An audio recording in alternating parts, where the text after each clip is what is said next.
اللهم صل على سيدنا حبيبنا مولانا محمد صلاة دائمة مقبولة تؤدي بها عنا حقه العظيم چشم رحمت بخشا سوئے من انداز نظر اے قریشی لقبی ہاشمی و مطلبی سیدی انت حبیبی و طبیب قلبی آمدہ سوئے تو قدسی بے درما طلبی حسن یوسف دم عیسیٰ ید بیزاداری آنچ خوبا ہما دارند تو تنہا داری صلی اللہ علیہ نبی امی وآلہ وصحابہ اجمعین.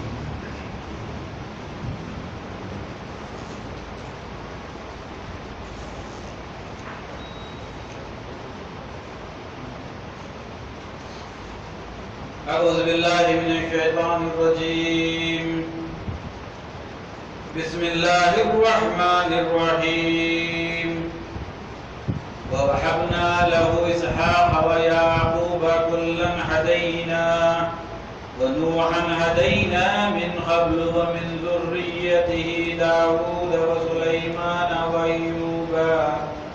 وأيوب ويوسف وموسى وهارون كذلك نجزي المحسنين وزكريا ويحيى وعيسى وإلياس كل من الصالحين وإسماعيل ويليسع ويونس ولوطا وكلا فضلنا على العالمين ومن آبائهم وذرياتهم وإخوانهم واجتبيناهم وهديناهم إلى صراط مستقيم. صدق الله العظيم وصدق رسوله النبي الكريم ونحن على ذلك لمن الشاهدين والحمد لله رب العالمين. محترم بزرگ حضرات، عزیز ساتھیوں، نوجوان ساتھیوں، بہت بڑا سماعت فرمانے والی ہماری محترم ماں بہنوں، مسجد صدیقی کی انتظامی کمیٹی اور ہمارے درس قرآن کے منتظمین، میری جانب سے آپ تمام حضرات کو عید کی بہت بہت مبارکباد. درس قرآن مجید کے سال کا ابتدائی سال کا یہ پہلا درس ہے. انشاءاللہ تعالیٰ اللہ کے فضل و کرم سے شعبان کے آخری اتوار تک یہ درس جاری رہتا ہے. اللہ کی ذات سے اللہ مستعان سے توقع ہے کہ اس سال بھی آپ تمام حضرات کی خدمت کرنے کا مجھے موقع ملے گا. گزشتہ باری میں جہاں درس اختتام پذیر ہوا تھا، جیسا کہ ابھی آپ کی خدمت میں 7واں پارہ سورہ انعام کی 84، 85، 86، 87، 84، 85، 86، 87 آیت شریفہ تبرکر تلاوت کی گئی ہے. یہ آیتوں کی بڑی خوبی یہ ہے، بلکہ قرآن مجید کی یہ واحد آیتیں ہیں دونوں، جس میں اللہ تعالیٰ نے 18 انبیاء علیہ السلام کا تذکرہ فرمایا ہے ایک ہی جگہ پر. آپ کی دلچسپی کے لیے انبیاء علیہ السلام کے مختصر سے حالات بیان کیے جا رہے ہیں. اس میں بظاہر ایسا سمجھ میں آتا ہے کہ ہم 7ویں پارے میں ہیں، لیکن اگر جو غور فرمائیں آپ تو اب تک آپ نے اسحاق و یعقوب علیہ السلام کے واقعات سنے، اور پھر ابراہیم علیہ السلام کے واقعات سنے، نوح علیہ السلام کے واقعات سنے. جب آپ ابراہیم علیہ السلام کے واقعات سنے ہیں تو پھر یوں سمجھیے کہ آپ پورے انبیاء کی تفصیل سن چکے ہیں، جس میں ابراہیم علیہ السلام کا تذکرہ ہے. آپ وابستہ درس میں نوح علیہ السلام کا تذکرہ سنے ہیں. گویا کہ ابھی آپ 7ویں پارے میں ہیں، لیکن آپ سورہ ہود اور سورہ نوح کی تفسیر سن چکے ہیں، جس میں نوح علیہ السلام کے تفسیر سے واقعات، اسی طرح سے داؤد علیہ السلام اور سلیمان علیہ السلام کے واقعات بھی آپ کی خدمت میں عرض کیے گئے۔ تو بظاہر ایسا ہوتا ہے کہ ہم 7ویں پارے میں ہیں، جب آپ یوسف علیہ السلام کے واقعات سنیں گے تو انشاءاللہ تعالیٰ 12ویں اور 13ویں پارے میں سورہ یوسف کی پوری تفسیر آپ کو معلوم ہو جائے گی۔ تو میرا عرض کرنے کا مطلب یہ ہے کہ ہم بظاہر تو ہوتے ہیں 7ویں پارے میں، لیکن آگے کی کئی ایک آیتیں، آگے کی کئی ایک سورتوں کی تفسیر ابھی ہم یہیں پر سن چکے ہوتے ہیں۔ بڑا اچھا موقع ہے۔ اور سلیمان علیہ السلام کے واقعات گزشتہ درس میں بیان کیے جا رہے تھے، جو گزشتہ سال کا آخری درس تھا، اس میں مختصراً آج کا درس آپ کی خدمت میں حضرت سلیمان علیہ السلام کے واقعات کے بعد حضرت ایوب علیہ السلام کا واقعہ آپ کی خدمت میں عرض کرنا ہے۔ سلیمان علیہ السلام کے واقعات میں سے چند ایک باتیں جو رہ گئی تھی آخر میں آپ کی خدمت میں عرض کرنی ہے۔ وہ بات یہ تھی کہ سلیمان علیہ السلام نے ملکہ سبا، جس کا نام بلقیس تھا، اس کو دین اسلام قبول کرنے کی دعوت دی۔ مختصر آپ پورے واقعہ سن چکے ہیں۔ اور ملکہ نے یہ سمجھا کہ سلیمان علیہ السلام بیک وقت بادشاہ بھی ہیں اور نبی بھی ہیں۔ ملکہ کے دل میں یہ بات آئی، اگرچہ آپ حقیقی معنوں میں نبی ہیں تو پھر تحفے تحائف قبول نہیں کریں گے، اگرچہ آپ نبی نہیں بادشاہ ہیں تو پھر تحفے تحائف قبول کر لیں۔ اس لیے اس نے 40 اونٹوں پر سونے کی اینٹیں، 40 اونٹوں پر سونے کی اینٹیں لاد کر سلیمان علیہ السلام کی خدمت میں بطور تحفے کے بھیجا دیا۔ سلیمان علیہ السلام کو حضرت بلقیس کی آمد کی اطلاع ہوئی اور وہ یہ سمجھ رہی تھی کہ غالباً اتنا سونا حضرت سلیمان علیہ السلام کے پاس نہیں ہوگا، وہ ایسا سمجھ رہی۔ لیکن جب اس کے اہلکار، جب اس کے فوجی افسران آ کر حضرت سلیمان علیہ السلام کا ویلکم ارینجمنٹ دیکھا تو دنگ رہ گئے۔ اتنا بڑا ارینجمنٹ، اور آپ کی خدمت میں عرض کرتا چلوں، اس روئے زمین میں سب سے پہلے قالین استعمال کرنے والے وہ سلیمان علیہ السلام کی قالین استعمال کیا۔ اور ایک عجیب و غریب واقعہ میں گزشتہ سنایا تھا، جو لوگ ایبسنٹ رہ گئے ان کے لیے احاطہ ہو جائے گا، کہ سلیمان علیہ السلام کے تحت میں، ماتحتی میں جنات ہیں، شیاطین ہیں، درندے ہیں، پرندے ہیں، اور پھر بادل بھی ہیں، ہوائیں بھی، سب اللہ تبارک تعالیٰ نے ان کے کنٹرول میں دے دیا۔ تو ان تمام چیزوں کو انہوں نے استعمال کیا اور ایک جن کو حکم دیا کہ سمندر سے تمام جو جانور ہیں جو کبھی بھی کسی کی نظر میں نہیں آتے، وہ ملکہ سبا کے ویلکم کے لیے بلا لیے جائیں۔ تو ایک جن بوتا لگایا اور اس کو ایک عجیب و غریب چیز ہاتھ لگی، وہ سلیمان علیہ السلام کی بارگاہ میں اس چیز کو پیش کیا۔ دریافت کیا گیا کہ اس چیز کو کیا کہتے ہیں، تو لوگوں نے کہا کہ غالباً اس کو موتی کہتے ہیں، اور موتی کہتے ہیں۔ سلیمان علیہ السلام نے پوچھا کہ اس کا استعمال کیا ہے، اس کے یوزز کیا ہے؟ کوئی بھی نہیں بتا سکتا۔ اتنے شیاطین ہیں، جنات ہیں، درندے، پرندے، چرندے، سب کچھ، لیکن کسی نے بھی نہیں بتایا کہ اس کا استعمال کیا ہے۔ آپ توقع فرمائیں۔ اور تمام حشرات الارض آپ کے دربار میں موجود ہیں، لیکن ایک جن نے دیکھا کہ ایک کیڑا جس کو دیمک کہتے ہیں وہ آپ کی بارگاہ میں نہیں آیا۔ حالانکہ روزانہ یہ معمول تھا 10 بجے سے 1 بجے تک آپ کا دربار لگتا، اور جتنا شیاطین، درندے پرندے، شیر، ببر، بکری اور سب کے سب ہدہد آپ کے دربار میں آ جانا پڑتا۔ گزشتہ آپ نے سنا کہ دربار میں ہدہد نہیں تھا، تو آپ نے اس کی تفتیش فرمائی کہ یہ ہدہد آج کیوں نہیں ہے، اس کو بلاؤ، میں اس کو صدا دوں گا۔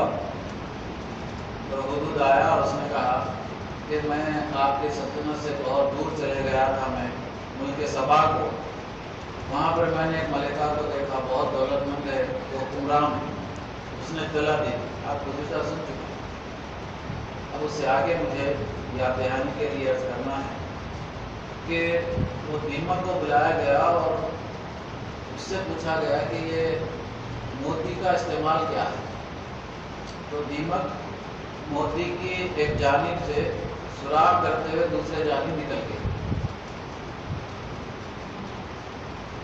تو سب کو معلوم ہو گیا کہ موتی کا استعمال یہ ہے کہ اس کو اس کے سراغ میں تاگا وغیرہ پرو کر گلے میں پہنا جائے۔ یہ بھی یہ سب باتیں صاحب روح البیان اسماعیل احمدی رحمۃ اللہ تعالیٰ نے اپنی تفسیر روح البیان میں لکھی۔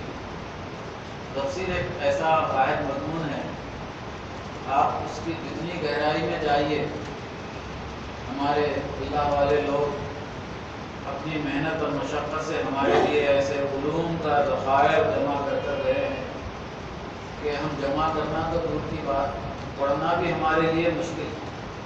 میں سمجھتا ہوں تمام تفاسیر میں سب سے زیادہ ٹفسٹ اگر سے کوئی تفسیر ہے تو روح البیان، ختم ہی نہیں ہو، ایک دن 500 صفحے، 15 جلدیں ہیں، ایک آدمی اکیلا 15 جلدیں اٹھا ہی نہیں سکتا۔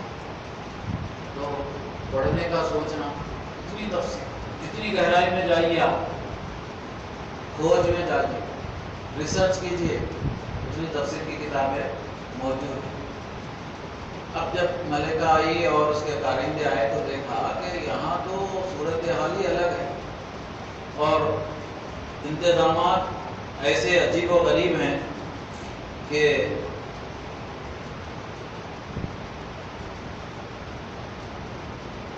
18 میل کا احاطہ سلیمان علیہ السلام کے محل کے اطراف میں راؤنڈ اباؤٹ 18 کلومیٹر تک باؤنڈری وال بنا دی گئی۔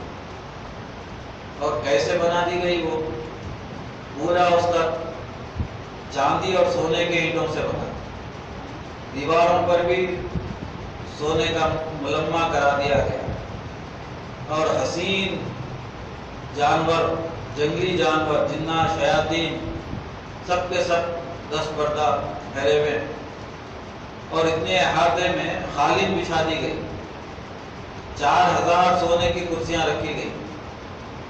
اتنے انتظامات دیکھ کر نمائندے حیران اور پریشان رہ گئے کہ یا الہ العالمین، ہم تو یہ سمجھ رہے تھے کہ سونے کی اونٹوں پر 40 اونٹوں پر سونے کی اینٹیں ہی سب کچھ، یہاں دیکھیں تو منظر ہی الگ۔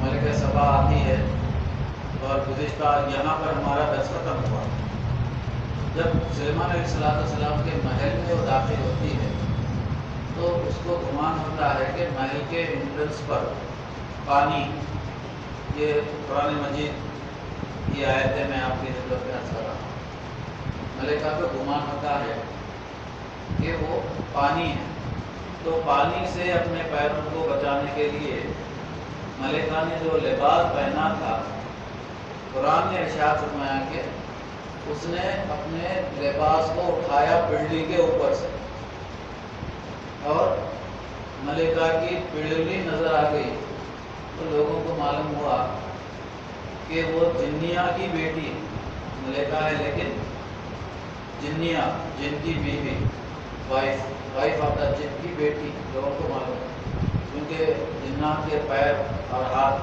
الگ ہوتے ہیں۔ قرآن نے منظر کشی، اور جیسا ہی وہ پانی سمجھ کر پیر ڈالتی ہے تو اس کا پیر پانی میں نہیں جاتا، وہ حیران اور پریشان رہ جاتے۔ دراصل انتظام ایسا کیا تھا سلیمان علیہ السلام نے کہ داخلے پر ایک شیشہ بچھا دیا تھا، شیشے کے نیچے پانی بہہ رہا تھا، تو دیکھنے والے کو ایسا نظر آ رہا تھا کہ وہ شیشہ نظر نہیں آ رہا تھا بلکہ پانی نظر آ رہا تھا۔ تو ملکہ کو بھی یہی گمان ہوا کہ یہ پانی ہے، میرا اتنا قیمتی لباس اور پیر بھیگ جائے گا، لہٰذا اس نے اپنا لباس اٹھا لیا، قرآن نے کہا، لیکن اس کا پیر بھیگا نہیں، حیران اور پریشان رہ گئی۔ اور ایسے انتظامات کہ شیشے کے نیچے سے پانی بہہ رہا ہے۔ اب حرم شریف میں بھی ماربل کے نیچے واٹر چینل، ہم سمجھتے ہیں کہ یہ انجینئرز کے اختراع ہے، یہ امریکنس اس طرح سے کرتی ہیں، لیکن نہ امریکہ والے آج تک کچھ ایجاد کر سکے، نہ رشیا والے کر سکے، نہ ساؤتھ کوریا والے کر سکے۔ جو کچھ بھی ایجاد کیے ہیں وہ قرآن مجید کا ہی دین ہے۔ تو جب لوگوں نے یہ پڑھا کہ سلیمان علیہ السلام نے اس طرح سے انتظام کیا تھا، تو لوگوں کو یہ سمجھ میں آیا کہ گرمی سے بچنے کے لیے پتھر کے نیچے اگر واٹر چینل دوڑا دیے جائیں، حرم کعبہ میں پورا ویسے ہی آپ جیسا داخل ہوتے ہیں تو آپ سمجھتے ہیں کہ وہ ماربل اتنی گرمی میں ٹھنڈا کیسا ہے۔ ماربل کی خوبی یہ ہوتی ہے کہ جلدی گرم ہو جاتا ہے، جلدی ٹھنڈا بھی ہو جاتا ہے، تو اس کے نیچے سے واٹر چینل 24 گھنٹے بہتے رہتے ہیں۔ وہ آئیڈیا کہاں سے آیا؟ قرآن پڑھنے کی وجہ سے آئیڈیا آیا کہ سلیمان علیہ السلام نے وہ آئیڈیا دے دیا۔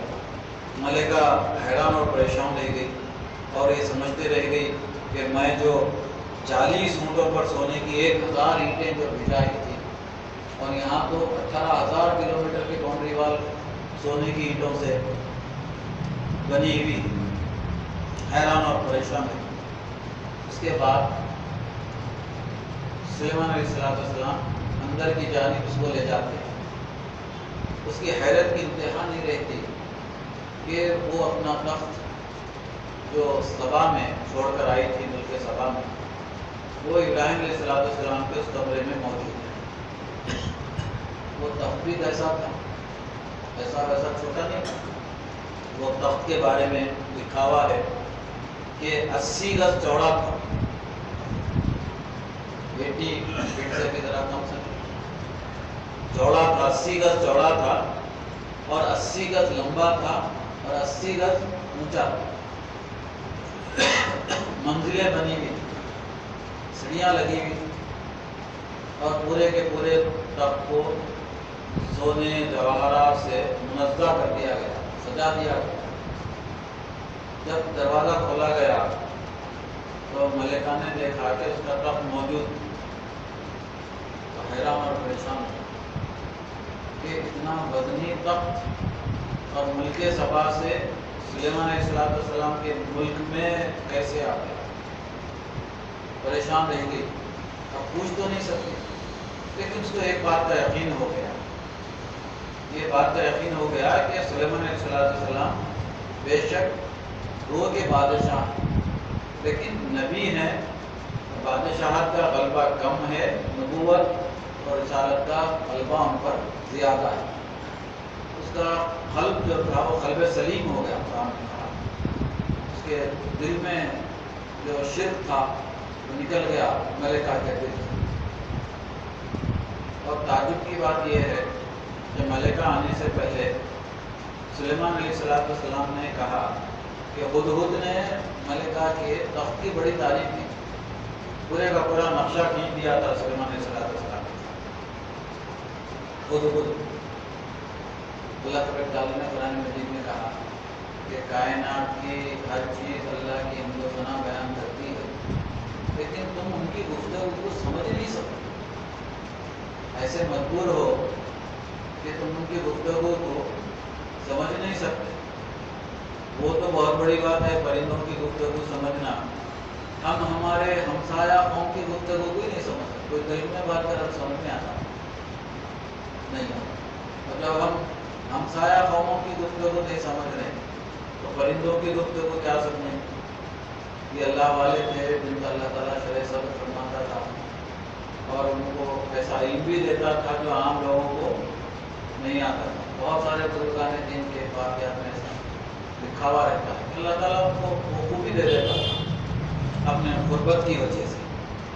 وہ سلیمان علیہ السلام نے کہا کہ ملکہ آنے سے پہلے میں اپنے دربار میں ملکہ کا تخت دیکھنا چاہتا ہوں. تو قرآن نے کہا کہ خبی ہیکل جن ویکم یاتینی بھی عرشیہا، کہ میں یہاں پر عرش کہتے ہیں تخت، عرش کے کیا معنی ہیں؟ تخت، عرش الہی وہی معنی. تو سلیمان علیہ السلام نے کہا کہ میں ملکہ کا تخت ملکہ آنے سے پہلے یہاں پر دیکھنا چاہتا ہوں. اس سے یہ مطلب نہیں ہے کہ سلیمان علیہ السلام نہیں لا سکتے تھے ان کے تخت کو، ان کو قوت نہیں تھی، ان کی طاقت نہیں تھی، ان کی ایسا بدعقل لوگوں کو ایسا سمجھ میں آتا.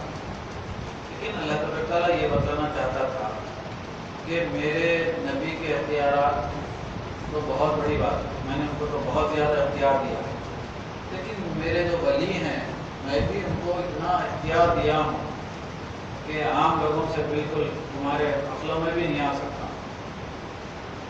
ایک جن اٹھا اور اس نے کہا سلیمان علیہ السلام سے کہ میں آپ کا یہ دربار برخاست ہونے سے پہلے ملکہ سبا کا تخت لا کر آپ کے دربار میں پیش کر دوں. تو سلیمان علیہ السلام نے کہا کہ نہیں، مجھے جلدی ہے، اس سے بھی پہلے چاہیے، اس سے بھی پہلے چاہیے.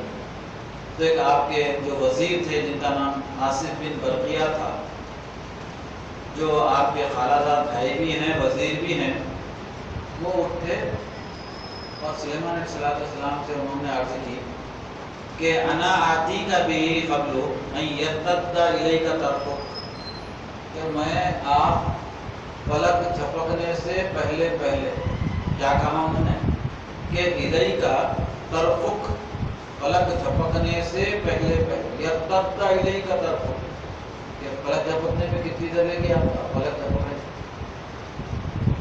اندازہ کر سکتے نہیں کر سکتے.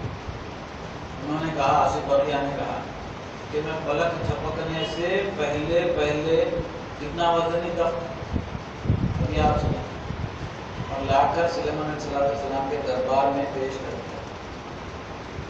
مفسرین نے لکھا اس سے ایسا نہیں سمجھنا چاہیے کہ سلیمان علیہ السلام کو تخت لانے کی قوت نہیں، بلکہ اللہ تعالیٰ یہ چاہتا تھا بتلانا کہ میں نے اپنے انبیاء علیہ السلام کو معجزات کے روپ میں، معجزات کی شکل میں بہت ساری طاقتیں دی ہیں، لیکن میں اپنے اولیاء کو بھی ایسی ہی طاقت دیتا ہوں. آصف بن برقیہ نہ نبی ہیں اور نہ رسول ہیں، بلکہ وہ وزیر ہیں، اور اللہ تعالیٰ نے ان کو ایسی قوت دی. قرآن نے کہا کہ ان کو علم کا، کتاب کا علم تھا.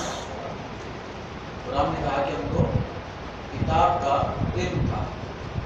ہمارے حضرت علامہ شیخ رشید پاشا صاحب رحمۃ اللہ تعالیٰ علیہ یہ آیتوں کی جب تفسیر بیان کر رہے تھے تو انہوں نے اپنے درس میں کہا کہ اللہ تعالیٰ نے ارشاد فرمایا کہ آصف بن برقیہ کو کتاب کا علم تھا. اب درمیان میں سوالات پوچھنا آؤٹ آف ایڈیکیسی سمجھا جاتا، اس لیے درس ختم ہونے کے بعد لوگ چاہے کہ حضرت سے دریافت کرنا، لیکن حضرت سے پوچھتے نہیں تھے لوگ ڈائریکٹ. ایسا لوگ رہتا تھا، کوئی نہیں پوچھا. میرے کو درمیان میں ذرا یہ پوچھئے، حضرت درس میں فرمائے کہ اللہ تعالیٰ آصف بن برقیہ کو کتاب کا علم دیا تھا، وہ کیا علم تھا؟ میں بولا آپ پوچھو، ہر بات میں پوچھیں، نہیں ذرا آپ ہی پوچھو، آپ ہی پوچھو. ہم بہت ہی ادب کے ساتھ حضرت سے عرض کیے کہ حضرت یہ صاحب دریافت فرمانا چاہ رہے ہیں. کبھی آپ ارشاد فرمائے درس میں کہ اللہ تبارک تعالیٰ نے آصف بن برقیہ کو کتاب کا علم دیا تھا، تو کیا علم تھا؟ تو میرے پاس لکھا ہوا ہے کہ حضرت جلال رحمۃ اللہ تعالیٰ علیہ نے فرمایا کہ حضرت آصف بن برقیہ اس میں اعظم کا ورد کیا کرتے، اس میں اعظم کا ورد کیا کرتے تھے، اور جو قرآن نے کہا کہ ہم نے ان کو کتاب کا علم دیا تھا تو وہ کیا تھا؟ تو ہمارے شیخ نے فرمایا وہ یاز الجلالی والاکرام، کیونکہ یاز الجلالی والاکرام بھی مفسرین نے اللہ تبارک تعالیٰ کے اسماء میں سے اور ارشاد فرمایا کہ یہ بھی اس میں آتا ہے، لفظ اللہ بھی اس میں اعظم ہے، الرحمن الرحیم بھی اس میں اعظم ہے، یا حی یا قیوم بھی اس میں اعظم ہے، یا ذل جلالی والاکرام بھی اس میں اعظم ہے۔ تو یہ اس میں اعظم کا ورد جو کرتے ہیں تو اللہ تعالیٰ ہم کو غیر معمولی قوت عطا کر دیتا ہے۔ ہمارے شاعر نے فرمایا کہ وہ ہمیشہ یا ذل جلالی والاکرام، اور ہم سے بھی کہا کرتے تھے کہ اگرچہ کسی مصیبت میں مبتلا ہو جاؤ یا کوئی کام جلدی کرنا ہے تو یا ذل جلالی والاکرام کا ورد کیا کرو۔ یہ بھی ہمارے سلسلہ قادریہ میں ہمارے اوراق میں شامل ہے۔ آپ کی خدمت میں عرض کر رہا تھا کہ پلک جھپکنے کی اتنی دیر میں آصف بخشیہ ایک ولی ہیں، اللہ تعالیٰ نے کہا کہ میرے انبیاء کے جو مصاحبین ہوتے ہیں ان کی صحبت میں جو رہتے ہیں تو میں ان کو ایسی کرامتیں عطا کر دیتا ہوں کہ پلک جھپکنے میں آصف بن بخشیہ ملک سبا کا تخت لا کر دربار میں رکھ دیا۔ وہ دیکھ کر اور حیران ہو، کتنا وزنی تخت، اگرچہ وہاں یہاں سے لایا جاتا تو کئی لوگوں کو بنڈی پر لانا پڑتا تھا، فوج کے ساتھ لانا پڑتا تھا، اتنا قیمتی تخت تھا۔ ملکہ حیران اور پریشان ہوئی، اور اس کے بعد یقین ہو گیا کہ سلیمان علیہ السلام واقعی نبی ہیں، کیونکہ یہ بادشاہ زادے بھی ہیں، ان کے والد داؤد علیہ السلام بادشاہ بھی تھے، یہ بھی بادشاہ ہیں، لیکن نبوت کا غلبہ ان پر زیادہ ہے۔ اس نے سب کے سامنے اعلان کیا، کیا اعلان کیا؟ قالت، ملکہ نے کہا کہ ربی انی ظلمت نفسی، اللہ تعالیٰ سے مخاطب ہوئی اور انہوں نے ایمان لایا، کیونکہ سلیمان علیہ السلام نے انہیں ایمان کی دعوت دی، اور جتنے معجزات سلیمان علیہ السلام نے بتلائے تھے وہ روک ڈالنے کے لیے نہیں تھا، بلکہ کسی بھی طرح سے، اب چونکہ وہ دولت کا خبر رکھتی تھی، اس کو غرور تھا اپنی دولت، تو اس کی دولت کو انہوں نے اپنی دولت سے رد کر دیا۔ یہ انبیاء علیہ السلام کا خاصہ رہا ہے۔ اللہ تعالیٰ کی سنت الہیہ بھی یہی ہے کہ جس قوم میں جس چیز کی زیادتی رہی ہے، جس وقت میں بھی جس قوم میں جس چیز کی زیادتی رہی ہے، اللہ تعالیٰ اپنے انبیاء کو ایسے ہی معجزات دیے ہیں کہ ان چیزوں کا رد کر دیا جائے۔ موسیٰ علیہ السلام کے زمانے میں جادو کا بہت زیادہ دور تھا، اللہ تعالیٰ نے موسیٰ علیہ السلام کو جادو رد کرنے کے ہی معجزات دیے، اور عیسیٰ علیہ السلام کے زمانے میں میڈیسن کا بہت زیادہ زور تھا، تو اللہ تعالیٰ نے عیسیٰ علیہ السلام کو میڈیسن والے ہی معجزات عطا کیے تاکہ وہ معجزات سے لوگوں کو عاجز کرتے، اور یہ بتا دیں کہ تمہارے جو سائنسی معجزات ہیں اس سے زیادہ میرے پاس بہت زیادہ بڑے بڑے معجزات ہیں۔ حضور اکرم صلی اللہ علیہ وسلم کا زمانہ آیا تو علم کی بہت زیادتی ہو، ہر نبی کا ایسا ہی ہے زمانہ کہ جس چیز کی، ابراہیم علیہ السلام کا زمانے کو لیجیے، بت پرستی زیادہ، اب ابراہیم علیہ السلام کے واقعے سنے ہیں مجھ سے، اللہ تعالیٰ نے بت پرستی کو رد کرنے والے ہی معجزات دے دیے ابراہیم علیہ السلام۔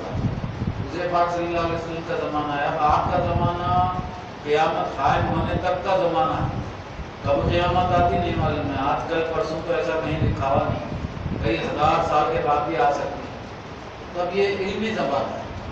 اللہ تعالیٰ نے حضور پاک صلی اللہ علیہ وسلم کو وہ تمام کے تمام علمی معجزات عطا فرمائے کہ آنے والی دنیا ختم ہونے تک جو دنیا رہے گی وہ دنیا لاکھ معجزات کا اختراع کر دے، لیکن وہ معجزات قرآن اور حدیث کے تابع ہی رہے، جیسا میں نے اشارہ میں کہا۔ ملکہ نے کہا کہ انی ظلمت نفسی، اللہ تعالیٰ سے انہوں نے گزارش کی کہ بے شک میں نے اپنے نفس پر ظلم کیا۔ اپنے نفس پر ظلم کرنے کا مطلب کیا ہے کہ میں خامہ خواہ کے اب تک شرک کرتے رہے، مشرکہ تھی، میں خامہ خواہ کے اب تک شرک کرتے رہی، وہ اسلم تو اب میں اسلام قبول کرتی ہوں. ملکہ نے کہا کہ اسلم تو اب میں اسلام قبول کرتی ہوں مع سلیمان، سلیمان علیہ السلام کے ساتھ. یعنی سلیمان علیہ السلام کا جو اسلام ہے، جو دین ہے، جو مذہب ہے، اس کے مطابق میں اسلام قبول کرتی ہوں. للہ رب العالمین، اس رب کو اپنا رب، اس رب کو اپنا مالک، اس رب کو اپنا الہ مانتی ہوں. للہ ربی، دونوں الفاظ استعمال ملکہ، بہت ہی خاص جملہ. للہ یہ اس میں ذات ہے اور ربی یہ اس میں صفت ہے. ملکہ نے اس میں ذات بھی استعمال کیا اور اس میں صفت رب بھی استعمال کیا. للہ رب العالمین کا، کہ اس میں معبودیت کا بھی اظہار کر دیا انہوں نے اور اللہ تعالیٰ کی ربوبیت کا بھی اظہار کر دیا. معبودیت اور ربوبیت دونوں بہت اہم عنوان ہیں. یہ جملہ خاص طور سے آپ حضرات یاد رکھیے تو آپ کو سورہ فاتحہ کی تفسیر یاد آ جائیں گی، جس میں الحمدللہ کے ساتھ رب العالمین، حالانکہ اللہ کے بعد رب کا کوئی خاص محل وقوع نہیں رہتا تھا، لیکن یہاں پر بھی ملکہ نے کہا کہ للہ رب العالمین، یعنی میں اس الہ پر ایمان لاتی ہوں. اس کے معنی یہ ہے کہ میں اس الہ پر ایمان لاتی ہوں جو سارے عالمین کا رب ہے، سارے عالمین کا پالن ہار ہے، سارے عالمین کا نگہبان ہے، سارے عالمین کا پیدا کرنے والا ہے، سارے عالمین کو موت و حیات دینے والا ہے. میں اس رب پر ایمان لاتی ہوں جو الہ ہے. یہ بہت ہی توحید والی آیت شریفہ. للہ رب العالمین، ایسی آیت ہے جہاں اللہ اور رب کا تذکرہ ایک ساتھ ہے. سورہ فاتحہ میں بہت ہی کم آیتوں میں ایسا تھا. ملکہ نے کہا کہ ربی للہ رب العالمین. سلیمان علیہ السلام جیسے ہی ملکہ کو اپنے رب کے قریب لے جاتے ہیں، انہوں نے کہا کہ ھذا من فضل رب، یہ میرے رب کا فضل ہے. نہ آصف بن برقیہ میں اتنی بذات خود اتنی قوت ان کی اپنی قوت کی، یہ جو قوت دی ہوئی کس کی ہے؟ اللہ تعالیٰ. تو گویا کہ ھذا من فضل ربی کے تحت وہ اپنے بندوں کی خوبیاں اور خصوصیتوں کا انکار کر رہے ہیں. بندے میں جو خوبیاں ہیں، جو خصوصیتیں ہیں، اس کا انکار کرنا ہے کہ مجھ میں کوئی خوبی اور خصوصیت نہیں ہے. آپ مجھ میں جو خوبی اور خصوصیت دیکھ رہے ہیں وہ کس کی دی ہوئی ہے؟ وہ اللہ کی کرتا ہے. اس لیے ملکہ سبا کے تخت کو وہاں تک یہاں لانے میں آصف برقیہ کی کرامت تو ہے، ان کا علم تو ہے، لیکن وہ علم کس نے دیا؟ وہ کس کا فضل ہے؟ وہ اللہ تعالیٰ کا. اور یہ جو 18,000 جو بیٹوں تک جو انہوں نے دربار بنا دیا، وہ کس کا فضل ہے؟ اللہ تعالیٰ. یہاں پر میں اکثر اس لیے کہتے رہتا ہوں کہ اپنے گھروں پر ھذا من فضل ربی نہیں لکھنا. ہمارے حضرت منع فرمایا ھذا من فضل ربی نہیں لکھنا، کیونکہ ابھی میں آپ کو سمجھا رہا تھا اس میں ہمارے خوبیوں کا انکار ہے اور اللہ تعالیٰ کے فضل کا اظہار. مطلب یہ ہے کہ یہ جو میرا گھر ہے، یہ جو کچھ ہے اللہ کا فضل ہے، ایک بات. اور اس میں ہم یہ بھی اظہار کرنا چاہتے ہیں، ہم پوچھے تھے ہمارے حضرت سے کہ آپ کیوں ایسا ھذا من فضل ربی لکھنے سے کیوں منع کرتے ہیں گھر پر؟ تو کیا لکھنا چاہیے؟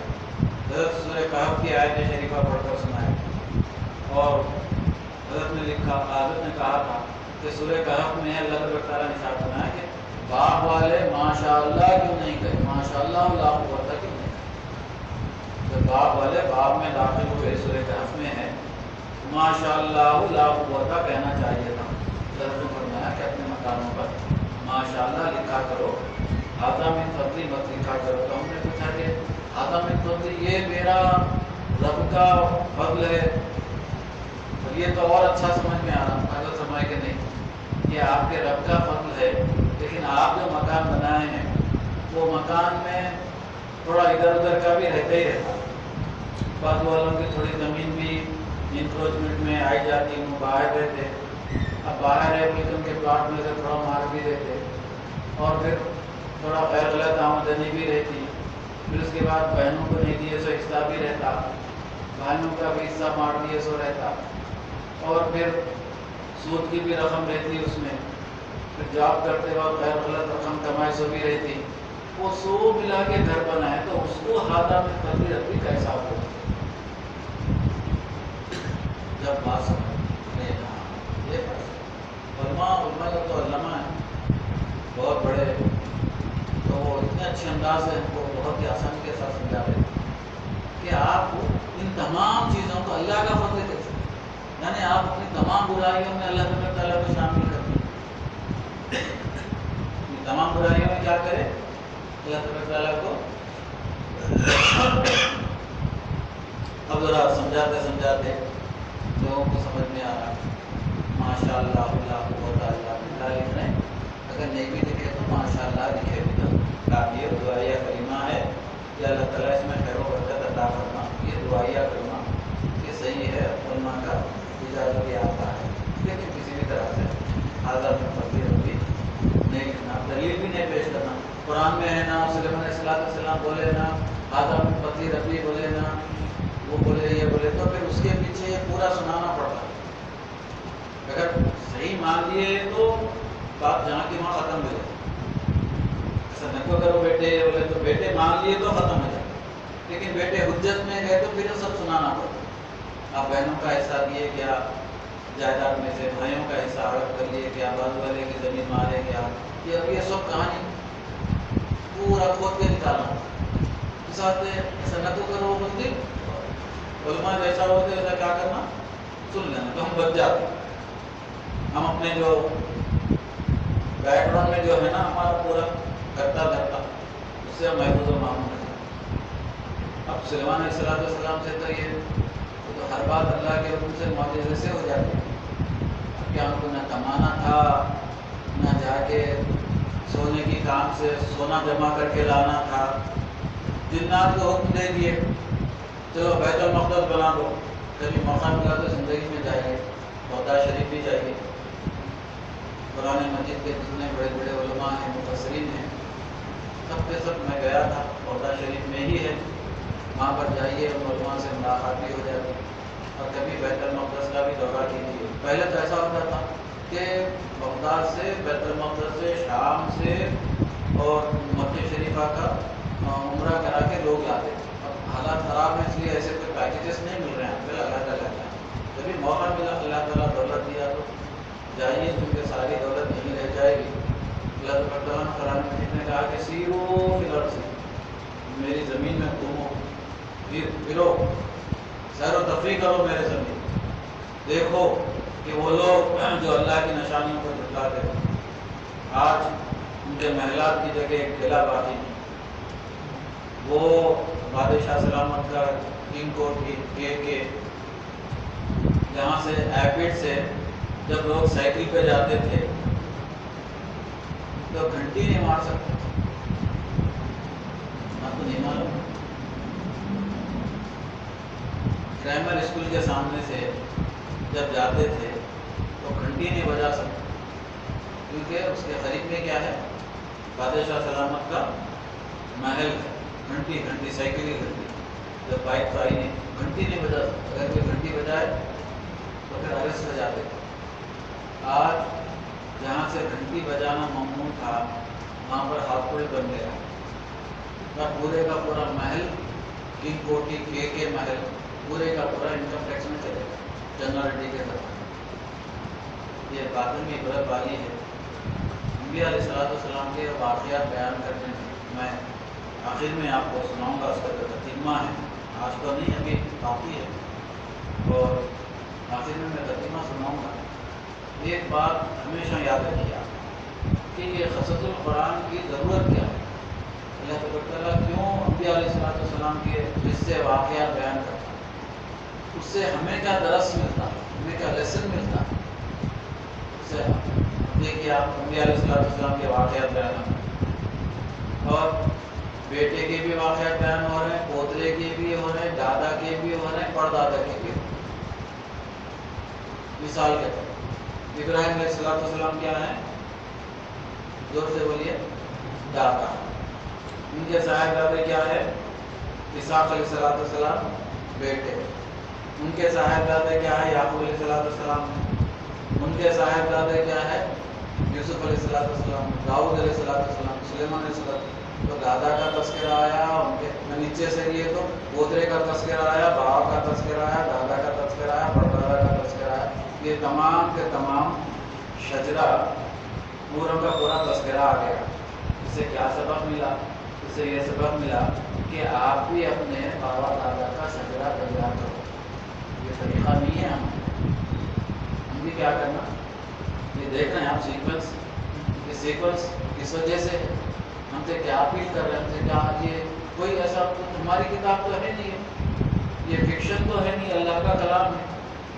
اللہ کے کلام کا ایک ایک لفظ معنی خیر، تو انبیاء علیہ السلام کے پوترے کے، پڑ پوترے کے، پھر ان کے بابا کے، پھر ان کے بابا کے، پھر ان کے دادا کے واقعات بیان کرنے کا مقصد کیا ہے؟ یہ کیوں ہمیں بیان کیا جا رہا ہے؟ اس لیے کہ ان سے سبق حاصل، ہر خاندان میں اپنا اپنا شجرہ ہونا چاہیے، اس طرف ہماری توجہ جاتی ہے۔ ہر خاندان میں کیا ہونا چاہیے؟ اپنا شجرہ ہونا چاہیے۔ میں اکثر لوگوں کو بولتے رہتا ہوں شجرہ لکھو، جتنے لوگ زندہ ہے جو بزرگ ہیں ان سے لکھو۔ تو کیا لکھنا ہے؟ ہمارے بابا یہ کام کرتے تھے، وہ کام لکھنا، کیا اللہ لکھنا، اس میں کیا بری بات ہے؟ وہی کام سے تم پلے بڑے ہوئے، پڑھے لکھے نہیں۔ اب تو دیکھ رہے ہیں زمانے میں کیسا ہوگا، آٹے والے کی بیٹی کتنے بڑے بڑے ایگزام پاس کر رہی ہے، IIT GIE کون پاس کر رہی ہے؟ آٹو والے کی بیٹی۔ تب کل کا زمانہ آنے والا ہے، انہیں جب شجرہ لکھیں گی تو انہیں فخریہ طور پہ لکھیں گی کہ میرے بابا آٹو چلاتے تھے، آٹو چلانے والے کی بیٹی آج میں اتنی بڑی IAS افیسر ہوں، فخریہ کے طور پر۔ بس ہم سمجھیے کہ اپنے والد ہمارے کچھ چھوٹا کام کرتے تھے، جو چھوٹا کام کرتے تھے میں شجرے میں کیسا لکھوں؟ یہ سوچنا چاہیے کہ ان کے چھوٹے کام سے ہی ہم پلے ہیں، بڑے ہیں، اور ان کے نطفے سے ہی ہم پیدا ہوئے ہیں۔ تو آپ کو کبھی کمتر نہ سمجھیے، شجرہ لکھیے۔ شجرہ لکھنے سے فائدہ کیا ہوتا ہے؟ آپ کو یہ فائدہ کیا ہے؟ یہ فائدہ ہے کہ اس سے جو نفس امارہ ہے وہ ختم ہوتا ہے۔ ایسا مثال کے طور پر کوئی ایک مقام اللہ تبارک تعالیٰ آتا ہے، انہوں کروڑ پتی ہو، پہلے ذرا 2-3 سال گزشتہ سال کی بات ہے، جب پتی بولے تو ارے باپ رے آپ پتی ہے، بہت بڑے آدمی ہیں۔ اب آج کل کے زمانے میں حیدرآباد میں زمین 1 لاکھ روپے کو گز ہوگی، 2 مہینے پہلے 50,000 تھی، اب 1 لاکھ روپے گز ہو۔ ماضی کو جا کے دیکھو کیسا گز ہوگی؟ 1 لاکھ روپے۔ 100 گز کے کتنے ہوئے؟ بولو، آپ کے پاس 100 گز زمین ہے تو آپ کیا ہے؟ آپ لکھپتی، پہلے 1000 پتی۔ ہمیں بڑی شان سے ہمارے استاد محترم ہمیں بڑی شان سے بولتے تھے، لوگ ہم پوچھتے تھے آپ کی تنخواہ کتنی ہے؟ تو ہم لوگ بولتے تھے آدھا لاکھ۔ سب 50,000 تنخواہ ہے، 50,000 نہیں بولتے، کیا بولتے تھے؟ آدھا لاکھ۔ ریٹائرمنٹ کیا ہو؟ ہماری 2 لاکھ تنخواہ ہے، ایسا ہو۔ اب کیا ہو گیا؟ وہ آدھا لاکھ 2 لاکھ تو بالکل چلے گا۔ اب کیا ہونا ہے؟ کروڑ پتی۔ اب اگرچہ کسی زمانے میں کسی کے پاس 100 گز زمین ہے، اب انہیں رکشہ چلا رہا، آٹو چلا رہا، تو انہیں آج کے زمانے میں کیا ہے؟ انہیں کروڑ پتی۔ تو آپ کے بابا کو کروڑ پتی بولنے میں کیا آپ کو شرم آ رہی؟ بہت سارے موقعوں پر یہ بات سنتا کیا لکھنا حضرت شجرہ، ہمارے بابا یہ تھے، ہمارے دادا یہ تھے، ہمارے دادا پیتے تھے، ہمارے بابا پیتے تھے، گاؤں میں جائیے آپ ان کو بولا میاں ذرا ایسا لکھو بھائی، انہوں نے بولے نہیں ہمارے دادا، ارے مولا وہی لکھو، ہمارے دادا پیتے تھے، ہمارے بابا پیتے تھے۔ کیوں کہ کل کے روز مستقبل میں اگرچہ آپ ایک مولانا ہو گئے، مسجد کے پیشمان ہو گئے، ایک ہمارے مرحوم مرید ہیں سلیم صاحب، ہم گاؤں میں گئے تو ان کو اذان دینا سکھا دیا، اذان دینے آتا ہی نہیں تھا کہ نماز پڑھانے نہیں آتا، اذان دے، ان کو بولے چلو آپ کی ذمہ داری یہی ہے، آپ مریدی کا حق یہ ادا کرنا کہ مسجد میں اذان دیں۔ بیچارہ بڑی پابندی سے اذان دیتا تھا، بعد میں انتقال ہو گیا کسی وجہ سے. اب ان کے جو بچے ہیں موجودہ بچے، وہ بچے بڑے فخریہ طور پر بولتے ہیں کہ ہمارے بابا اس مسجد میں اذان دیتے، ہمارے بابا اس مسجد میں اذان دیتے، فخریہ طور پر بچے بولتے ہیں. ایسا مت سمجھیے. آپ حضرات بھی اپنا شجرہ لکھیے، اور شجرہ بعد میں انسان کے تکبر اور غرور کو توڑنے کے لیے بھی کام آتا ہے. کہ میں آج بہت بڑا کروڑ پتی ہو گیا ہوں، لیکن میرے خاندان میں یہ لوگ بھی تھے. میں آج بہت بڑا عالم دین ہو گیا ہوں، لیکن میرے خاندان میں یہ لوگ بھی تھے. تو وہ جو ہمارا نفس امارہ ہے، وہ نفس امارہ اور زیادہ بڑھنے نہیں پاتا، وہ وہی دب کے رہ جاتا ہے کہ آج جو کچھ ہوں میں اللہ کے فضل و کرم سے. ورنہ میرے آبا و اجداد تو اتنے غریب لوگ تھے. ابھی وہ سب کا ہی، ابھی آپ مراد نگر کا دیکھو، میں بھی زمانے سے دیکھ رہا ہوں مراد نگر کا. میں کچھ چرانے نہیں بول رہا ہوں کہ بیشتر مکانات کے لوگ تھے. آج ہے. اب بولے تو نوجوان بچے کو بولے تو مراد نگر میں کبھی لکا تھا. قصے کہانیاں ہو گئے نہیں ہوگی. اپنا شجرہ لکھیے، جہاں تک یاد آتا لکھ کے رکھیے. اپنے بچوں کو بھی بتاتے رہیے کہ ہمارے فور فادرس یہ تھے، اور ہمارے پرانے زمانے میں یہ ہوتا، بادشاہوں کے پاس شجرہ ہوتا. اس کی وجہ سے ان کے بچے کو انسپریشن ملتا. آپ لوگوں کو معلوم نہیں ہے، بادشاہوں کے پاس یہ طریقہ تھا، جب ملکہ حاملہ ہوتی تو ملکہ کے بازو حصہ کو لوگوں کو، عورتوں کو، مردوں کو بٹھایا جاتا. اور پرانے زمانے کے جنگ کے حالات، پرانے زمانے میں جو جنگیں ہوئی تھی، کتابیں نہیں تھیں، لوگوں کو یادداشت بہت اچھی تھی. وہ پورے کے پورے جنگی حالات ملکہ کے سامنے، وہ اس کو بیٹا بیٹی جو بھی ہونے والی رہتی تھی اس کے سامنے سناتے تھے. ملکہ کے سامنے بٹھا کے سناتے تھے. کیوں سناتے تھے؟ تاکہ اس کے پیدا ہونے والے بچے پر ان باتوں کا کیا ہونا اثر. اس لیے پہلا مہینہ شروع ہوتے ہی، اب کچھ کام کاج تو رہتا نہیں حاملہ عورتوں کو، روزانہ قرآن شریف پڑھنا. تو قرآن شریف پڑھنے کا اثر بچے پہ ہوتا. قرآن شریف پڑھنے کا اثر کیا ہوتا ہے؟ تفسیر پڑھی، قرآن شریف پڑھی، روزانہ ایک پارہ پڑھیے. وہ پڑھنے کا اثر جیسا پرانے زمانے میں وہ کیوں سناتے تھے کہ یہ ہونے والا بچہ بھی ایسا ہی جنگجو بادشاہ ہونا، کیونکہ اس کو بادشاہ سنبھالنا ہے. اور بادشاہ سنبھالنے کے لیے جو خوبیاں ہونا ہے، وہ خوبیاں پیدا ہونے سے پہلے ہی اس میں آ جانا، اس کے جنین میں آ جانا، اس کے جینس میں آ جانا. یہ طریقہ آج کل ہمارے پاس نہیں. اب جھولا جھلا رہے نہیں، پہلے زمانے میں جھولا جھلاتے تھے. اب جھولا تو نہیں، بچے کی عقل خراب ہو جاتی ہے، وغیرہ کے عقل خراب ہو جاتی ہے، نہ کو جگہ بھی گر جا رہی ہے. ٹھیک ہے. اب تو امیاں بچے کو پیشاب پاخانہ بھی نہیں دلا، انہیں کر لے رہا، انہیں مود لے رہا، اتنا بڑا ہو جا رہا، اس کو پیشاب کرنا معلوم نہ پاخانہ کرنا. جب امی کو فرصت ہوئی صبح میں بندی ہے تو ایک میرے پاس بچے کو لائے، رو رہا جیسا وہ کتنی کی دور سے لائے ہم آٹھ. کیا ہے بولے تو صبح سے اب تک رو رہا ہی بتا، چپ نہیں ہو رہا. دعا پڑھیے. میں بولا بچے کے رونے کی کیا دعا پڑھنا ہے؟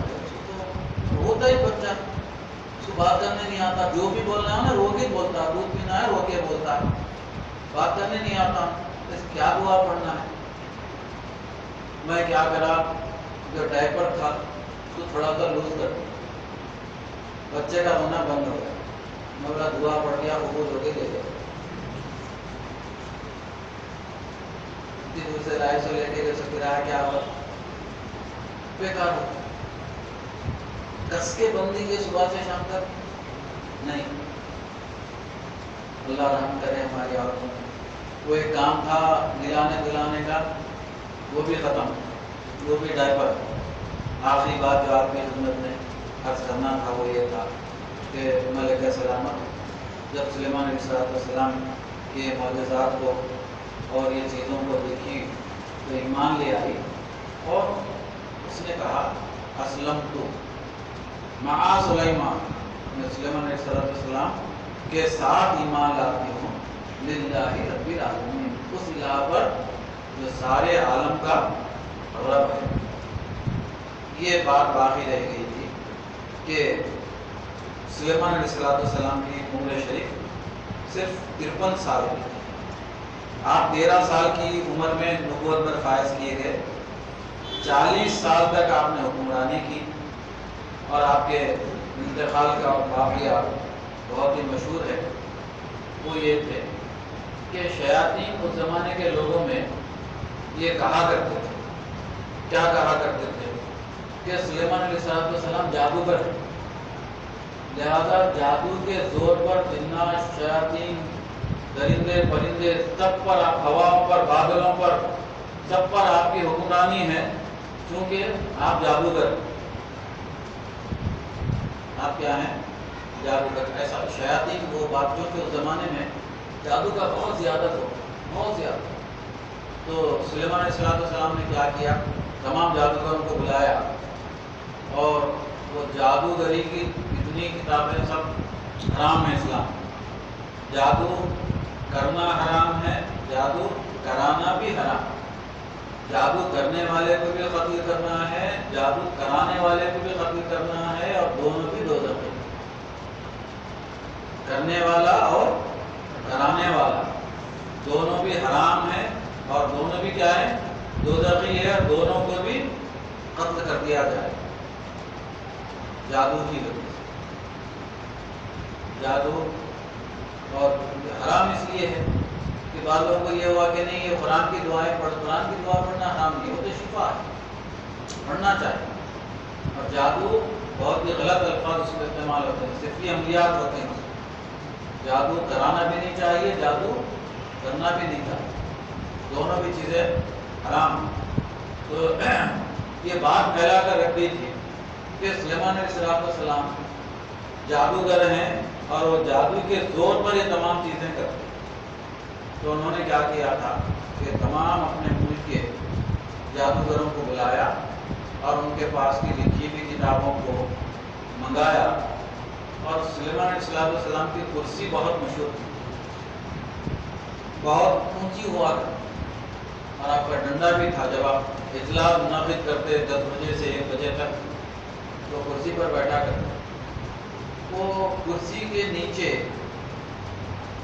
جادوگروں کی کتابوں کو آپ نے دفن کر دیا، اپنی کرسی کے دفن کر کر اس پر اپنی کرسی رکھ کر حکومت کیا کرتے تھے۔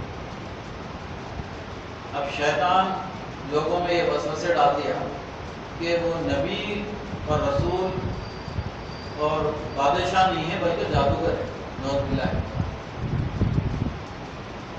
بیت المقدس کی تعمیر کے لیے سلیمان علیہ السلام نے جنات کو لگا دیا۔ آپ غور کر کے دیکھیے بیت المقدس کو، فوٹو میں دیکھیے کہ اس کے جو پتھر تراشے ہوئے ہیں، اس زمانے میں کوئی ایسا سسٹم نہیں تھا، کرین سسٹم نہیں تھا کہ پتھروں کو نیچے سے اتنی اوپر تک اٹھا دیا جاتا۔ آپ نے جنات کو حکم دیا، اور جنات پتھروں کو تراشتے اور اتنی اونچی فصیل تک لے کے جاتے، اور بیت المقدس جو ان کے والد محترم داؤد علیہ السلام نے جن کی بنا رکھی تھی، اب جس کو ہم فلسطین کہتے ہیں، مسجد اقصی کہتے ہیں، مسجد خضرا کہتے ہیں، جہاں سے حضور پاک صلی اللہ علیہ وسلم معراج کے لیے لے گئے، تشریف لے گئے تھے، اور ان تمام جگہوں پر داؤد علیہ السلام نے پہلے بنا رکھی تھی، بنیاد رکھی تھی، اور اس کی تکمیل سلیمان علیہ السلام کے زمانے میں جو جنات اپنے کاموں پر لگے ہوئے تھے، سلیمان علیہ السلام کا مثال بنے، آپ کی روح ختم کر لی تھی، لیکن آپ کرسی پر ہی بیٹھے رہے، اور آپ کے ہاتھ میں جو عصا تھا وہ عصا بھی ویسے ہی تھا۔ اب کسی کو معلوم بھی نہیں ہوا کہ آپ کا انتقال ہو گیا ہے، ایسا ہی چلتا رہا، ایسا ہی چلتا رہا، اور جنات ادھر بیت المقدس کی وسیع کی اس کی پوری تعمیر کر دیے۔ تعمیر کرنے کے بعد دیمک آپ کی عصا کو کھا گئے، آپ کا جو عصا جس پہ ہاتھ ایسا رکھا ہوا تھا، آپ رکھا ہوا تھا، تو لوگ یہ سمجھتے تھے کہ سلیمان علیہ السلام زندہ ہیں. اب جو وہ پہلے زمانے کے فرما بردار لوگ تھے، اگرچہ ہم رہتے تو آج سنڈے کا وقت دیے تھے، منڈے کے دن پوچھنا پھر کرنا نہیں کرنا، ہم لاجک یوز کرتے. ایک دن پہ آپ سے بولے تھے ہوں گے، اتنے دن تک بولے تھے کیا؟ وہ فرما بردار قوم ہے، نے بولے بیت المقدس بناؤ، بس بیت المقدس بنانے میں لگے ہوئے ہی ہیں، پوچھتے ہی نہیں کیا کرنا ہے. بس بول دیے مسجد تعمیر کرو، بس کرنا ہی کرنا، پلٹ کے سوال کرنے ہی نہیں. زمانہ گزر گیا، بیت المقدس تیار ہو گیا. اس کے بعد دیمک کو حکم ہوا، دیمک سلیمان علیہ السلام کے عصا کو کھا گئے اور آپ کا جسد مبارک نیچے گر گیا.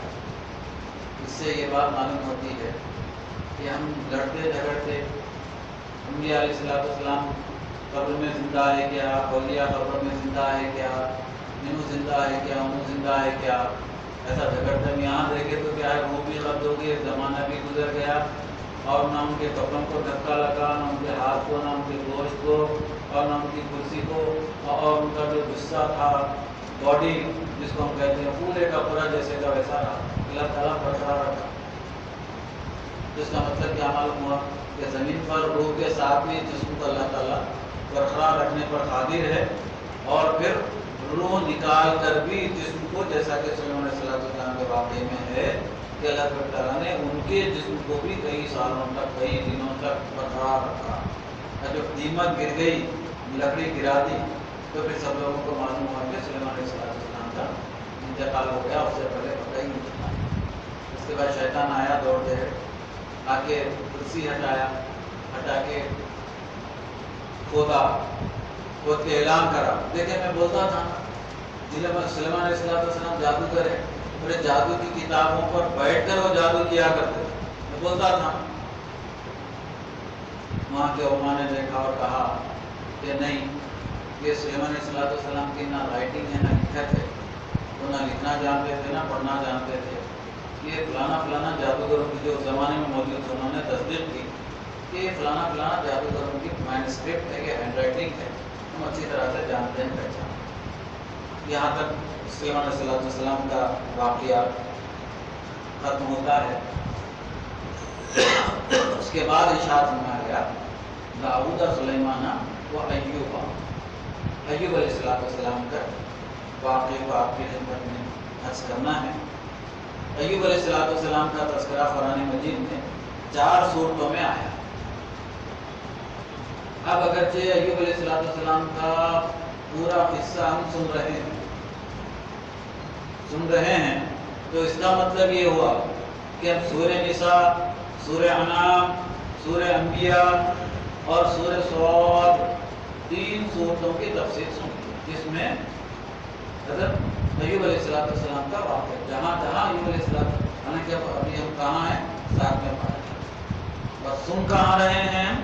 سورہ نساء تو سن چکے، سورہ انعام اب سن رہے ہیں، سورہ انبیاء سننے والے، اور سورہ صاد. اور یہ تمام سورتوں کا تذکرہ وہ کے بعد میں ہے، بعد کے پاروں میں، لیکن ہم ابھی سن رہے ہیں. اگرچہ ہم ایوب علیہ السلام کا واقعہ سن رہے ہیں، کیونکہ ابھی آپ نے دیکھا سلیمان علیہ السلام کا واقعہ سنا آپ نے. اس کا مطلب یہ ہوا کہ آپ نے سورہ نمل کی پوری تفسیر سنی، اور آپ نے گویا کہ سورہ سبا کی پوری تفسیر سنی، حالانکہ ابھی آپ 7ویں پارے میں. تو بسا اوقات شیطان یہ ہمارے ذہن میں ڈالتا ہے، ارے میاں 7 سال ہو گئے، 7واں پارہ چل رہا، پورے قرآن کب ختم ہوں گی؟ قرآن ختم ہونے والی چیز نہیں ہے، ہم ختم ہونے والے ہیں. اب وہ کیا رہا ہے کہ آپ تو ہیں 7ویں پارے میں، لیکن قرآن مجید کی اگلی کئی صورتوں کی آپ تفسیر ایوب علیہ السلام کا واقعہ جب آپ پورا سن لیں گے تو اس کا مطلب یہ ہے کہ آپ سورہ نساء، سورہ انعام، سورہ انبیاء، سورہ صاد میں آپ کے جتنے واقعات ہیں وہ سورہ آپ سن لیں گے. امام بخاری نے کتاب الانبیاء میں حضرت ایوب علیہ السلام کا ذکر یوسف علیہ السلام کے بعد اور موسیٰ علیہ السلام کے قبل کیا ہے. ایک صحیفہ جو ایوب علیہ السلام کے نام سے مشہور ہے، وہ سفر ایوب کے نام سے، جس میں آپ کے اس زمانے کے حالات وغیرہ لکھے ہوئے ہیں. اگرچہ زمانے کے لحاظ سے دیکھا جائے تو پھر آپ کا زمانہ 1300 تا 1500 قبل مسیح کے درمیان، 1300 to 1500 بیفور کرائسٹ، 1300 to 1500 200 سال کے درمیان میں۔ اور وہ عیسوی کون سی ہے؟ عیسوی نہیں، بیفور کرائسٹ عیسیٰ علیہ السلام سے پہلے کا زمانہ ہے وہ۔ اور کون سے زمانے میں دیکھنا؟ 1300 تا 1500 سال پہلے، یعنی عیسیٰ علیہ السلام پیدا ہونے سے 1300 تا 1500 سال کے درمیان میں، 200 سال میں آپ کا زمانہ تلاش کرنا چاہیے۔ آپ کی سرزمین جس میں آپ نبی بنا کر بھیجائے گئے تھے وہ ایران ہے، ایران کی طرف، اور یہ بستی اب بھی دمشق کے نشیبی علاقوں میں واقع ہے۔ اللہ تعالیٰ نے انہیں کثرت سے اموال اولاد سے نوازا تھا۔ آپ کے 7 صاحبزادے تھے، 7، اور 7 صاحبزادیاں تھیں، 7 ڈاٹر 7 سنس، اور جانور بے شمار تھے۔ ابلیس آپ کا حسد کرنے لگا، اور اللہ تعالیٰ کی بارگاہ میں ابلیس نے کہا کہ یا الہ العالمین، یہ جو آپ کا بندہ ایوب ہے، جس کو آپ صابر کہتے ہیں، صبر کرنے والا کہتے ہیں، اس کو آپ صابر کہتے ہیں، دراصل اس آپ کے بندے کے پاس بے حساب دولت، حکومت، نبوت، اور اسی وجہ سے یہ آپ کا شکر ادا کرتا ہے، اسی وجہ سے یہ صبر کرتا ہے کہ اس کو اتنی دولت آپ نے دی رکھی، 7 بیٹے ہیں، 7 بیٹیاں ہیں، ملک ہے، بادشاہت ہے، نبوت ہے، اس لیے یہ صبر بھی کرتا ہے اور اس لیے یہ شکر بھی کرتا ہے۔ اگرچہ یہ دولت کو آپ لے لیں، پھر دیکھیں کہ آپ کا یہ بندہ کیا کرتا ہے۔ حسد کی شیطان، اللہ تبارک تعالیٰ نے شیطان کے اس حسد کو غلط ثابت کرنے کے لیے حکم دیا، تو آپ کی اولاد انتقال کر گئی اور آپ کی حکومت ختم ہو گئی، جانور جو تھے وہ سب طوفان آندھی میں مر گئے، کوئی آپ کی مملکت باقی نہیں رہی، اور مملکت میں کوئی آپ کا نام لینے والا باقی نہیں رہے گا تھا۔ اس کے بعد اللہ تبارک تعالیٰ نے آپ کو ایک ایسی بیماری میں مبتلا کر دیا جو اس زمانے میں وہ بیماری کا علاج تھا نہیں، اور اس بیماری میں جو آج کل کے زمانے میں وہ اس کے جیسی سمجھ میں آتا ہے کتابیں پڑھنے کے جیسے جذام کے جیسی بیماری تھی، لیکن اور تفصیل سے پڑھی روح البیان میں تو وہ جذام بھی نہیں سمجھ میں آتا، ایسی بیماری میں مبتلا کر دیا تھا۔ سارے گھر والے حضرت ایوب علیہ السلام کا ساتھ چھوڑ دیے، کیونکہ اللہ تعالیٰ نے ان کو اس بلا میں مبتلا کر دیا تھا۔ ان کی ایک بیوی صاحبہ تھی، ان کا نام رحمہ بنت افراہیم بن یوسف، یعنی یوسف علیہ السلام کے صاحبزادے افراہیم کی صاحبزادی جو حضرت یعقوب ایوب علیہ السلام کی بیوی تھی، وہ ان کے ساتھ علیحدہ سے وہاں پر رہنے لگی، جنگل میں رہنے لگی، حتیٰ یہ ہو گیا یہاں تک کہ علاج تو زمانے میں غالباً نہیں تھا، وہ سب بیمار۔ روح البیان میں لکھا ہوا ہے کہ جب ان کے جسم سے کیڑے باہر آتے تو ان کیڑوں کو اٹھا کر اپنے جسم میں واپس داخل کرتے۔ انبیاء کی سیرت گزشتہ یا پیوستہ ایک صاحب پوچھے میرے سے، حضرت آج کل بہت اعلان ہو رہا کہ یہ انبیاء والا کام کر رہے ہیں، انبیاء والا کام کر رہے ہیں، یہ انبیاء والا کام کیا ہے؟ یہ انبیاء والا کام ہم کر رہے ہیں، تو کچھ بھی انبیاء والا کام ہے۔ تو میں ان کو 4-5 انبیاء والے کام گنا دیں، یہ انبیاء والے کام ہے، یہ کام ہم کر رہے ہیں کیا؟ اور جو کام ہم کر رہے ہیں وہ انبیاء والا کام ہے کیا؟ تو ان کو اس طرح سے بیدار کیا جا رہا، میں ان کو کلو دیا، ان سے پوچھے 10 ختم ہونے کا۔ اب انبیاء والا کام کیا ہے کہ ان کے جسم سے کیڑے باہر نکل رہے ہیں تو کیڑوں کو واپس لے کر اپنے جسم میں داخل کرتے، اور ڈر کر وہ کیڑوں سے مخاطب ہو کر کہتے تھے کہ کیا تم لوگ مجھ سے ناراض ہو گئے ہو؟ کیا کہتے تھے؟ کیا تم لوگ مجھ سے ناراض ہو گئے ہو؟ کہ اللہ تبارک تعالیٰ نے تمہاری غذا یہاں میرے جسم میں رکھی ہے اور تم میرے جسم سے چلے جا رہے ہو۔ یہ ہے انبیاء والا کام۔ ہو سکتا ہم سے مہمان آئے تو منہ تیڑا بنگا ہو جائے، ابھی جانا تھا کیا، دودھ ختم ہو گیا۔ یہ ہے انبیاء والا کام۔ ایوب علیہ السلام کیڑوں کو لے کر اپنے جسم میں داخل کر لیتے تھے اور ان سے فرماتے تھے کیا تم مجھ سے ناراض ہو گئے ہو کہ اللہ تبارک تعالیٰ نے تمہاری غذا میرے جسم میں رکھی اور تم میرے جسم سے چلے جا رہے ہو۔ یہ بات ہمیں آ سکتی، باقی کے واقعات انشاءاللہ تعالیٰ آئندہ باری میں آپ کی خدمت میں عرض کرنے کی سعادت حاصل کریں گے، آپ سے خواہش بھی کریں گے دوست احباب گھر والے سب لوگوں کو لے کر آئیے اور یہ جو قصص الانبیاء ہے وہ ضرور ضرور ایک مرتبہ پوری سنیے، کیونکہ جو میرے سامنے کتاب ہے قصص القرآن، قصص الانبیاء، موٹی موٹی کتابیں ہیں، یہ سب پڑھ کر قرآن کی تفسیر پڑھ کر جب آپ ہم سے سورہ یوسف علیہ السلام کے واقعات سنیں گے اور گھر میں جا کے آپ سورہ یوسف پڑھ لیجیے تو آپ کو یقین آ جائے گا کہ بے شک ہم بار بار 13 سورہ یوسف کی تفسیر پڑھ اللہم صلی علی سیدنا حبیبنا مولانا محمد صلاۃ دائمۃ مقبولۃ تؤتی بها عنا القول العظیم ربنا آتنا فی الدنیا حسنۃ وفی الآخرۃ حسنۃ وقنا عذاب النار رب اجعلنی مقیم الصلاۃ ومن ذریتی ربنا وتقبل دعاء ربنا اغفر لی ولوالدی وللمؤمنین یوم یقوم الحساب۔ یا اللہ یا رحمان یا رحیم ارحم لنا وانت خیر الراحمین وارزقنا وانت خیر الرازقین۔